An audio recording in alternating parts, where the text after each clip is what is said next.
Prodige, la boîte à secrets, ça commence aujourd'hui et, désormais, les enfants de la télé.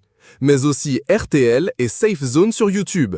Faustine Bollard est partout, sur le petit écran comme sur les ondes, et cela dure depuis déjà 25 ans. L'animatrice préférée des Français vit une belle histoire d'amour avec le public, sauf que certains en perdent parfois les pédales. Longuement interrogée par TV Magazine, qui tire avec elle le bilan de sa carrière et l'interroge sur ses souvenirs marquants du petit écran, l'animatrice a ainsi raconté une anecdote surprenante survenue il y a quelques années avec un fan. Évoquant la lettre la plus folle reçue au courrier, Faustine Bollard a relaté « C'était carrément horrible. Un homme m'avait envoyé un cahier entier avec une sorte d'inventaire de tout ce dont j'aurais besoin pour présenter mon émission de radio depuis sa cave. » Pire encore, ce fan hardcore de Faustine Bollard avait ajouté à sa missive une proposition très particulière.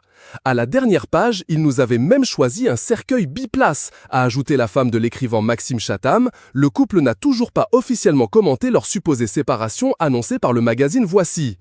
L'animatrice, qui partage son temps entre sa maison aux portes de Paris et sa résidence secondaire en Bretagne, a aussi partagé avec TV Magazine d'autres souvenirs de sa carrière à la télévision.